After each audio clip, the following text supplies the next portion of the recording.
Hi, I'm Clovis6. Hello and welcome to this in-depth tour to Calibra's latest product, the Business Semantics Glossary.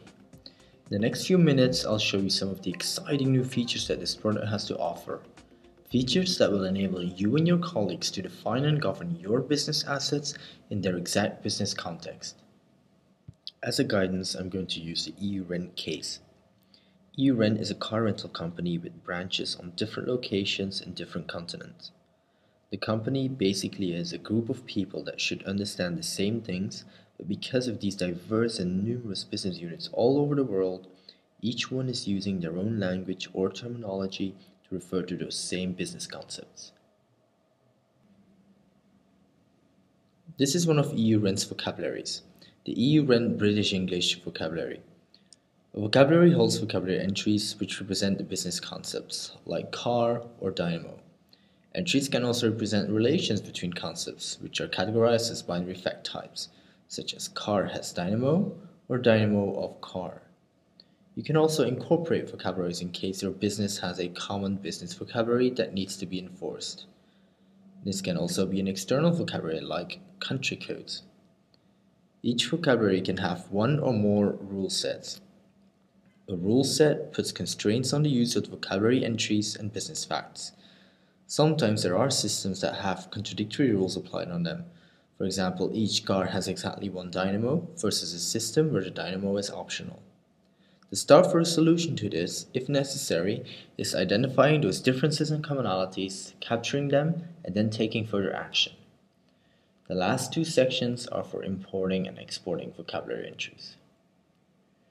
If we go and look a bit closer to one of those vocabulary entries, for example, car, we see that a series of characteristics of this entry can be closer defined, such as description, a definition, an example can be added or a note, synonyms can be linked to it, and a type can be specified. Apart from these, you can define additional stakeholders and place a concept into a taxonomy. Eventually, it's up to the steward to assign tasks to the stakeholders in order to completely flesh out the vocabulary entries. Stakeholders are in their turn always notified of changes made to their stakes. Did somebody make a mistake? Don't worry, the integrated versioning allows you to go back in time with your vocabulary entries and provide you with a granular audit trail. All of this will generate a whole social clockwork that truly speeds up the consolidation of your business.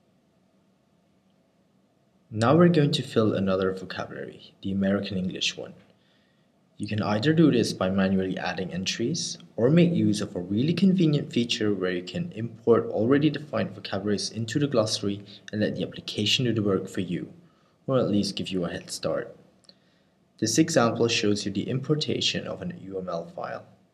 The application is already capable of both importing and exporting an extensive array of file types. Word documents, PDF documents, Excel sheets, XSD, UML, PowerPoint, and many more.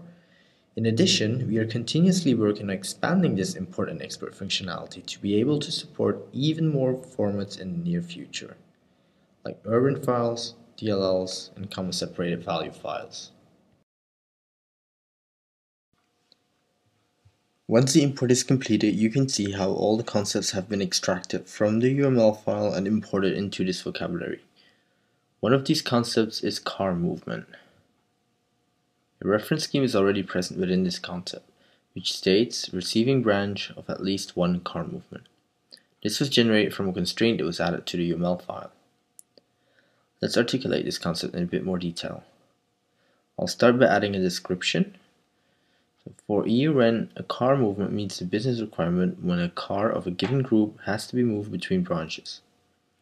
A specific car will be assigned to it at some time, not necessarily when the requirement is first identified.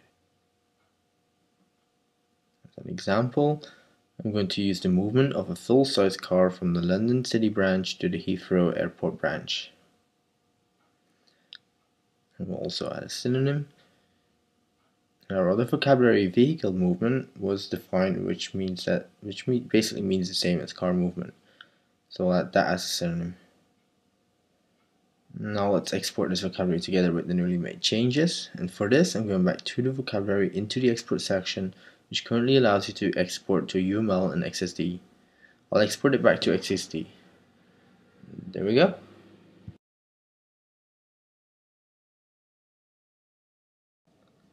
Now, to give you a general idea of how these vocabularies are situated within your business, I'll quickly go over three major pillars. EUREN is a semantic community. As a whole, EUREN is a group of people that understand the same things, but has different business units and geographical groups that use different languages, dialects, or terminology to refer to the same things. It is this diverse use of language and terminology within the company that is captured by the speech communities and their vocabularies. Within our example, you could see the English-speaking countries as being one of their speech communities, and British English and American English as vocabularies which are part of the English-speaking speech communities. Colibra can handle these very complex organizations, which are very distributed, geographically scattered across nations and continents, or have a vast language and business unit diversification. Let's have a look at the speech community in which these vocabularies are located. Remember that a speech community was a division that has a distinct terminology but is referring to the same business concepts. It exists out of a series of community members and vocabularies it uses. Members can be administrator of the community, which enables them to do whatever they please within the scope of this community. They can be a normal member, which makes them sort of an evaluator, where they can provide the community with their input and thoughts upon things. Or a member can be a steward. The steward is responsible for the management of the vocabularies in the community. To finish, I'll give you a last quick overview of all major features of the Business Semantics Glossary.